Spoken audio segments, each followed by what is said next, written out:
Legenda opowiada o pewnym japońskim władcy, który kochał swoje czarkę do herbaty ponad wszystko. Pewnego dnia naczyń upadł i rozbił się na wiele części. Rozpaczony władca wysłał jej do najlepsze rzemieślniki w Chinach, prosząc, żeby jej naprawili i wrócili mu dawny wygląd. Kiedy czarka wróciła, serce władcy zamarło. Była poskładana za pomocą ciężkich metalowych strzywek. Mogła służyć do picia, ale wyglądało szorstko i brzydko, jakby pozbawiono jej duszy. To była naprawa na siłę, próba udawania, że nic się nie stało. Wtedy japońscy mistrzowie zrozumieli, że pięknięcie nie da się ukryć bez zniszczenia piękna. Nie można udawać, że nigdy go nie było, jednak można jej uczcić. Zaczęli więc wypełnić każde rysy lakierem zmieszanym z szczerym złotem. Okazało się, że pięknięcie stało się początkiem czegoś jeszcze piękniejszego. Złote linie sprawiły, że to, co było słabości, stało się najmocniejsze i najbardziej szlachetnym miejscem. Blizna przestała być defektem, stał się dowodem przetrwania. I tak narodziła się sztuka kintsugi, złote łączenie.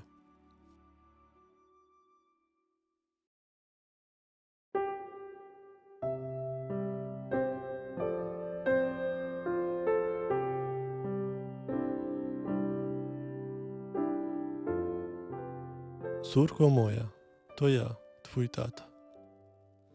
Jest 22 grudnia 2025 roku, tuż przed Wigilią.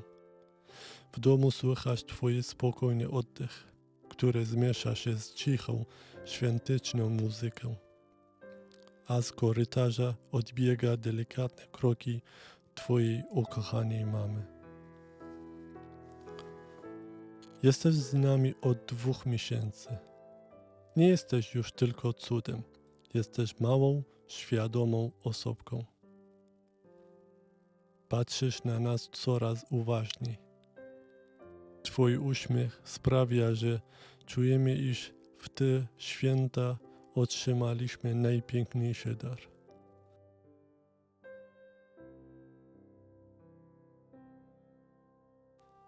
Patrzę na ciebie, wbiegam myślami w przyszłość. Widzę cię jako dorosłą, spokojną i pewną siebie kobietę. Taką, która zna swoją wartość i wie, kim jest. Mam nadzieję, że Wigilia w twoim świecie wciąż będzie pachniała siankiem, ciepłem i nadzieją. Że usiądziemy do stołu wszyscy razem jako rodzina. I że wciąż będziemy tam obok ciebie, bo rodzina nie zmienia się wraz z czasem, lecz razem z nim dojrzewa. Chciałbym, żebyś wiedziała jedno, że mimo upływu lat, zmian i życiowych burz, rodzina zawsze była i będzie twoim domem. Miejscem stałym, pewnym i nieruszalnym. Pełnym miłości, dumy i wdzięczność za to, że wciąż jesteśmy razem. Moja maleńka, gdybym miał taką moc, osłoniłbym cię przez każdym bólem tego świata i wziąłbym na siebie każdy twój upadek, ochroniąc cię przez cierpienie. Ale wiem też, że gdybym usunął z twojej drogi wszystkie kamienie, odebrałbym ci siłę, by nauczyć się po nich stąpać. To naturalne, że w naszym życiu pojawia się chwile bólu i trudnych doświadczeń. Poznamy emocje, które będą ciężkie do uniesienia. Będą momenty, w którym stajemy przeciw życia zupełnie sami, twarzą w twarz, z wyzwaniami, których nikt nie przyjdzie za nas. Dlatego chcę, żebyś wiedział jedno, nie chodzi o to, by chronić Cię przez każdym trudnym, ale by dać Ci narzędzie, dzięki którym sobie z nim poradzisz. Jest takie powiedzenie: jeśli dasz człowiekowi rybę, nakarmisz go na 1 dzień. Jeśli nauczysz go łowić rybę, nakarmisz go na całe życie. Ja jednak chcę robić jedno i drugie. Dopóki mam siłę, będę Ci dawał rybę, nawet z własnego koszyka. A jednocześnie robię wszystko, by nauczyć Cię łowić najlepiej, jak potrafię, żebyś kiedyś mogła poradzić sobie sama, z podniesioną głową. Chcę, żebyś była na ten moment gotowa, silna, świadoma i pewna tego, że nawet wtedy nigdy nie jesteś sama. Chcę, żebyś była na ten moment gotowa, silna i świadoma i pewna tego, że nawet wtedy nigdy nie jesteś sama.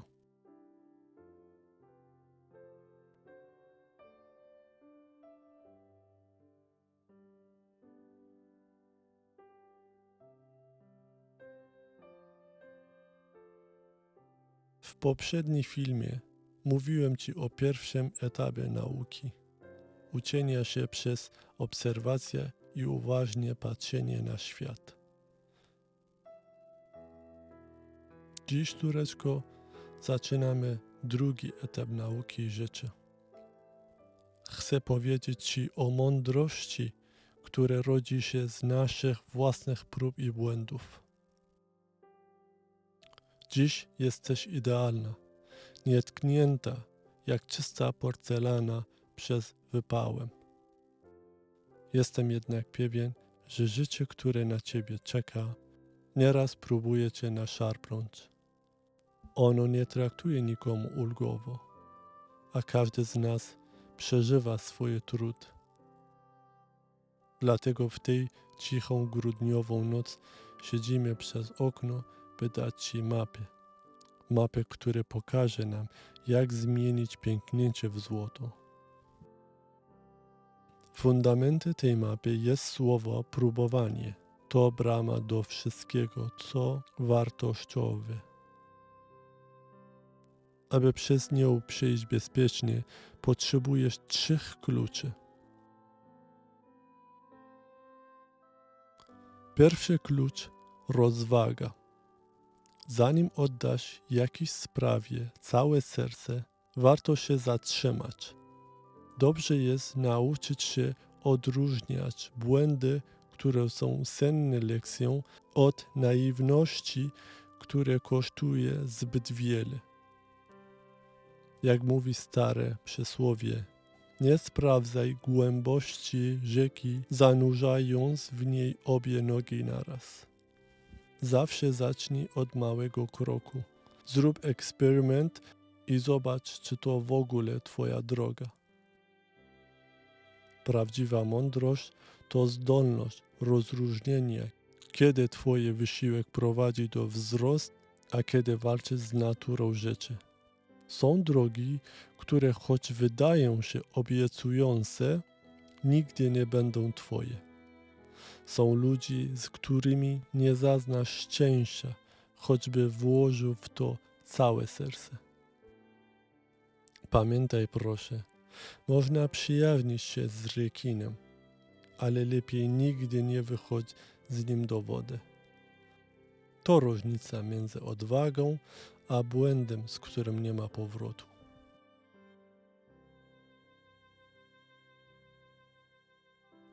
Drugi klucz. Odwaga do działania. Gdy już wiesz, co jest słusznie, przychodzi czas na ten jeden decydujący ruch. Przejścia od myślenia do robienia. Zapamiętaj, statek stojący w porcie jest bezpieczny, ale nie po to budują się statki. Nie bądź kimś, kto całe życie spędza na brzegu, w nieskończoność planując i czekając na idealną pogodę. To pułapka. Nadmiar myślenia zabija działanie. Nie czekaj na moment, w którym poczujesz, że w pełni gotowa. Taka chwila można nigdy nie nadejść. Odwaga nie oznacza, że się nie boisz. Odwaga to działanie pomimo strachu. Twój pierwszy krok wcale nie musi być doskonały. Doskonalenie przychodzi w drodze, a nie na starcie. Trzeci klucz w trwałość. Wreszcie, gdy już działasz, potrzeba ci cierpliwości. Wyobraź sobie siebie za kilka miesięcy. Będziesz uczyć się chodzić. Upadniesz raz, drugi, 10. Nabijasz sobie guza i będziesz płakać.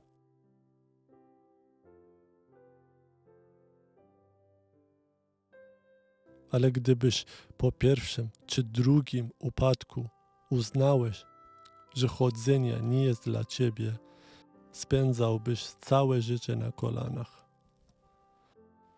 Dorośli często o tym zapomniają.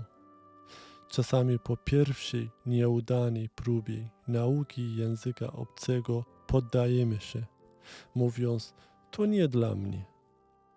To jeden z największych błędów dorosłości. Czy widziałeś kiedyś dziecko, które rezygnuje z mówienia tylko dlatego, że przykręciło słowo podczas nauki? Albo takie, które przestało stawać, bo się przewróciło? Czasami mam wrażenie, że w dorosłym życiu najbardziej potrzebujemy tej samej wytrwałości i odwagi, które nosiliśmy w sobie jako dzieci. Chcę, byś potrafiła do nich wracać, wstając i próbując jeszcze raz, bez lęku i bez poddawania się zbyt łatwo. Czasami cel jest tuż obok, ukryty zasłoną jednego trudniejszego dnia. Czasami brakuje tylko jednego kroku więcej, jednej decyzji więcej. Dlatego, gdy mamy pewność swojej drogi dzięki rozwadze i działamy dzięki odwadze, nigdy nam nie wolno rezygnować.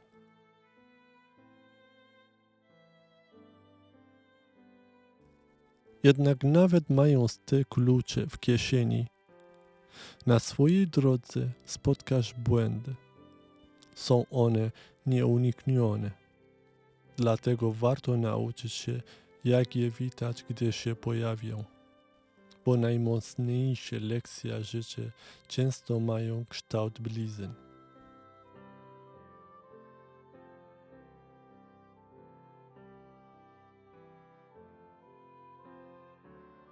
Współczesna nauka potwierdza, że ludzie po przeżyciu kryzysu, traumy czy wielkiej porażki potrafią nie tylko wrócić do rozwagi, ale stać się silniejsi niż przedtem. Mądrzejsi, głębsi, bardziej wdzięczni.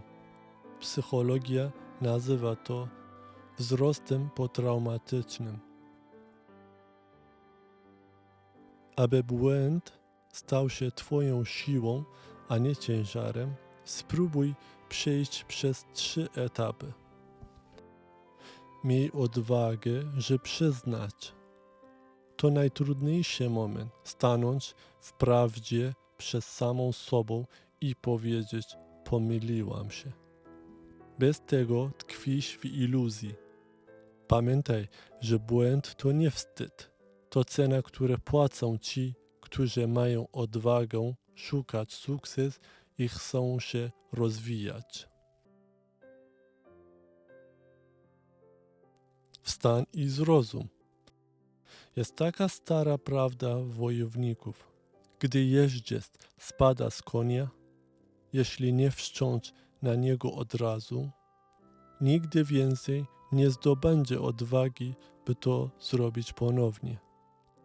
Chodzi o to, by nie leżeć w kurzu, ale się podnieść i co najważniejsze, wstając, zrozumieć, dlaczego upadłaś, to właśnie w tym momencie ból zmienia się w mądrość. Nie powtarzaj. Idź do przodu bogatsza o tej wiedzy. Prawdziwa mądrość nie polega na tym, by nie upadać wcale, ale by nie potykać 2 razy o ten sam kamień. Córeczko, próbuj, upadaj, wstawaj i wyciągnij wnioski. Każdy krok, nawet ten trudny, każda chwila zwątpienia kształtuje Twoją siłę. Pamiętaj, nie liczy się, ile razy upadniesz, liczy się, ile razy podniesiesz i ruszysz dalej. Nie zwlekaj, córeczko, idź odważnie, próbuj i wstawaj, a świat nagrodzi Cię tym, co najcenniejsze, siłą, mądrością i szczęściem, które sama sobie wykujesz. Na sam koniec zostawiam Cię z opowieścią o żabie i skorpionie. To historia, która ma nauczyć Cię nie tylko patrzenia na świat z wielu stron, zanim wydasz sąd, ale także kilka innych bardzo cennych lekcji, które mam nadzieję odkryjesz sama. Pewnego dnia skorpion stanął nad brzegiem rzeki i prosił żabę o pomoc. Przynieś mnie na drugą stronę. Żaba cofnęła się przerażona. Wykluczone, jesteś skorpionem. Urządzisz mnie i zginie. Skorpion odpowiedział spokojnie. Czy masz mnie za głupiego? Nie umiem pływać. Jeśli cię urządlę, obie utoniemy. Argument wydał się niepodważalny. Żaba zawahał się, lecz w końcu zgodziła się i zabrała skorpiona na swoje grzbiety. Płynęli spokojnie, a na samym środku nurtu skorpion bił w nią kolec. Jad zadział natychmiast. Żaba, czując paraliż, krzyknął resztką siłą: zabiłaś nas. Skorpion, tonąc razem z nią, odpowiedział cicho: to ty nas zabiłaś. Koniec. A teraz, córeczko, wyobraź sobie salę sądową. Przed tobą stoją duchy żaby i skorpiona. Scenariusz pierwszy. Obrona skorpiona. Wyobraź sobie, że jesteś adwokatem skorpiona. Użyj całej swojej logiki, wiedzy i siły argumentów, aby przedstawić jego rację. Spróbuj bronić go bez emocji i bez ocen, tak jakbyś naprawdę wierzył w jego niewinność. Szukaj przyczyn, intencji, okoliczności i konsekwencji. Użyj każdego argumentu, który można przemawiać na jego korzyść. Scenariusz drugi. Obrona żaby. Teraz stajesz się adwokatem żaby. Użyj tej samej mądrości i tej samej logiki, aby obronić jej decyzję. Szukaj przyczyn, intencja, okoliczności i konsekwencji. Znajdź wszystkie argumenty, które usprawiedliwiają jej wybór i jej zaufanie. Scenariusz trzeci. Wyrok. Na koniec jesteś sędzią. Wysłuchałeś obu stron. Znasz wszystko fakty i wszystkie argumenty. Teraz musisz wydać wyrok. Kto jest winny, kto jest ofiarą.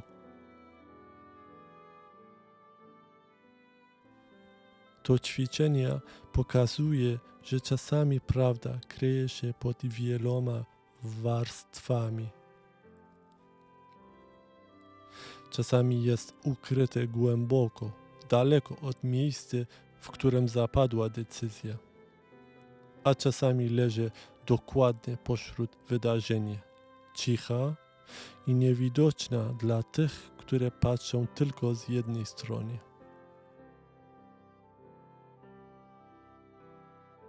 Jak sam się przekonasz lub już się przekonałaś, świat nikomu nie daje taryfy ulgowej. Wiem, że dorośniesz, spotkasz ból, popełnisz błędy, podejmiesz niewłaściwe decyzje i przeżyjesz chwilę zagubienia. Mimo wszystko w oczach twojej taty i mamy twoja wartość jest zawsze nieruszalna. Niezależnie od tego, dokąd zaprowadzi cię życie, jak daleko wypłyniesz, zawsze masz bezpieczny przystanek. Zawsze możesz do niej wrócić, zawsze będziemy twoim domem. Pamiętaj też proszę, że żadny człowiek na świecie nie ma prawa wymagać od ciebie bycia idealną. Nikt nie jest i nikt nie będzie. Nie masz obowiązku udawać, że nic się nie stało. Naszym zadaniem w życiu nie jest ukrywać pięknięcia, lecz mieć odwagę skleić się na nowo, mądrzej i piękniej, bo twoi blizny nie są słabością, są twoimi złotymi liniami. Za miesiąc 22 stycznia 2026 roku opowiem ci o trzeciej etapie nauki.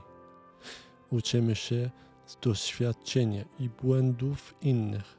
Opowiem ci o pokorze, które pozwala z tej nauki naprawdę skorzystać. Niech Bóg prowadzi cię przez każdy krok. Wesołych świąt, córeczko. Zawsze i wszędzie Twój tata.